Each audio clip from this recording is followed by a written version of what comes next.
Jonathan, how are you? I'm all right, sir. Thank you for letting me come on. I appreciate you coming in here. Why in the world are you wanting to run for such a position? 10 years ago, I would have never considered running for school board, never even thought about it. Mm-hmm. But working in private industry and hiring high school graduates and seeing the results, and then moving into the teaching profession. I teach at the community college level and teaching high school graduates. We've got a long way we need to go. The results are not what they need to be. And on top of that, I have a son that's starting school or just started school. He's in kindergarten here. And this is the way that I can have a good say in the education that he receives and the one my daughter receives. Well, can you tell us a little bit about yourself, your background, where you're from, and all that? Born and raised in Halifax County. I came to Onslow County about 2.5 years ago to start and teach a new program at James Brunt Community College for diesel and heavy equipment. I was schooled in Nashville, Tennessee, Nashville Auto Diesel College. My degree is from there. And I've been in the heavy equipment industry since 2000. Left GMP Trucking Company as the maintenance supervisor for a dedicated fleet of 27 trucks and 400 trailers. So that's my background here recently. So. One of the things that you hear about, you're an educator on a different level.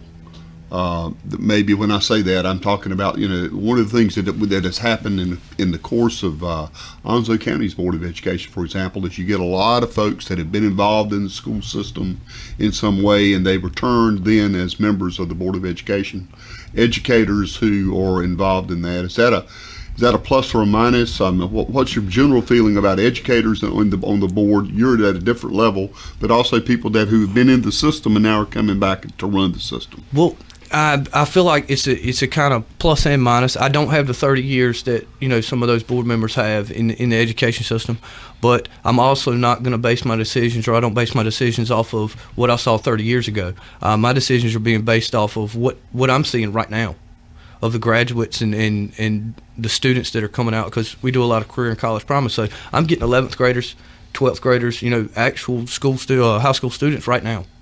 So that would help me make a decision on what I'm seeing right now instead of what was in the past. Yeah, and a lot of times I think the people that worry about those kinds of things are always worried about whether or not, who's the allegiance to? Is it to the educators? Is it to that educational, what they call the educational establishment? Is it the people that are in it for a career, or is it for the parents and the students?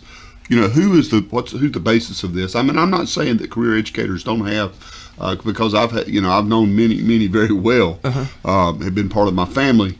But yet, there's always the feeling that it doesn't need to be just inside the system, but have something outside. In my opinion, there's two allegiances there.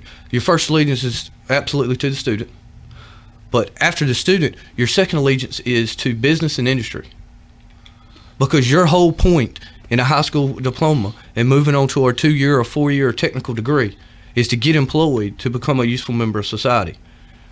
We have to prepare those people for business and industry to be able to use them to help them become, productive citizens. Even within increasingly what we're hearing here is that the value of that 4-year degree used to be that would be the way you would measure the success of the school system, is how many people went on to college, to a 4-year degree, an institute of higher learning, and either pursued a 2-year and then maybe a 4-year later on. Now, there's a change in that, because it's saying, a liberal arts degree, like I have, for example, in journalism, what's the value of that? Is that of maybe even of lesser value than the kinds of programs that you're teaching now that have some technical knowledge and application? Well, I'm almost not going to say that there's a lesser value. I'm going to say there may be in lower demand, because my wife manages a restaurant, and she's got, over her career, she's had a many of graduates and postgraduates and working for her as servers. I could get you a job in the morning, I promise you. But if you're good and certified diesel mechanic, or a plumber or an electrician. And that's the issue. The problem that people aren't realizing is we've already got a shortage. I've got companies across the state that are paying $1,000 sign-on bonuses, and this is not $500 today and $500 in 6 months. This is a $1,000 check when you sign on, because they are hurting that bad. Jim Bland with TrainSource has bought a company in Clinton, and he's having to bus his technicians in from Greensboro. Right. I mean, it's just that much of a shortage. But better than that, the retirement age. The current technicians right now are 50 plus. They're getting ready to leave. They're getting ready to retire. What are we replacing them with? We have got to bump, and that's not just in my field. That's electricians. That's plumbers. We've got to bump up our. Okay, so how is that going to translate to your work on the school board? Well, I want to, what they call career and technical education. We've got to expand that. We just do not have, you've got auto mechanics at one school, but you don't have it at other schools. You've got electrical here. We really need to come up with some way to make sure every student has access to those courses, and we need to increase the participation in those courses. I don't know, it's been talked about doing a standalone technical school. I don't know if that's the idea, or if a bigger partnership with Coastal Carolina they staff it and teach it through the Career and College Promise. Something along those lines would be the idea. And they got the new Connect NC bond out for education that may fall in there. I don't know, but we've really got to get on technical career and technical education. What sort of issues do you see here in Onslow County, and how can you make a difference? I see performance.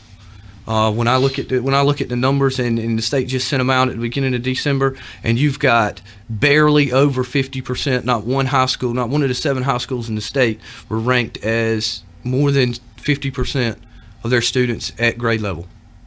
Their second one was, are they career and college ready?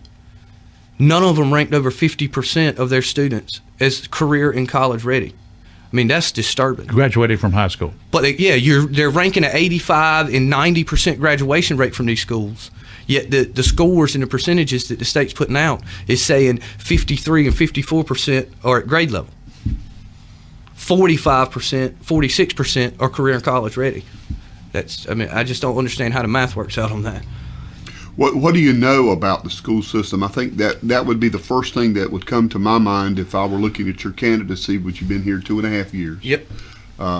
You seem to know the education system. You seem to know what's going on. But what do you know about the Onslow County system? You got kids that are entering that. Is it just a matter of you want to know more, or that's it? You found out some things that you want to change? I'm digging every day. I try to it aggravates my wife. I spend so much time on it, but to learn a lot more, there's a lot more I have to learn about Onslow County.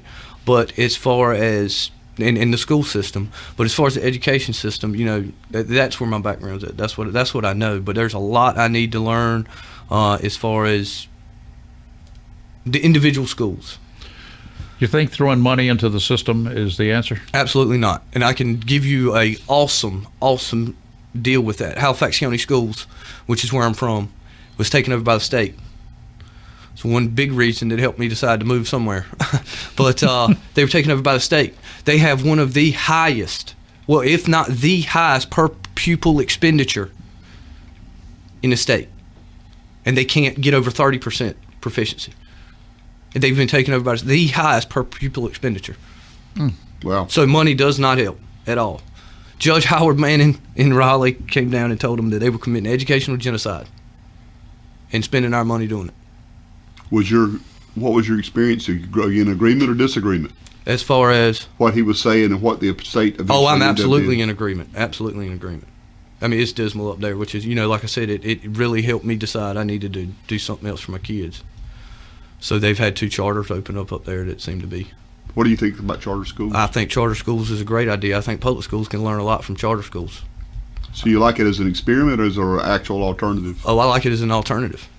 I don't think the public school system needs to be replaced by charter schools. But I do think we should learn some things from the charter schools.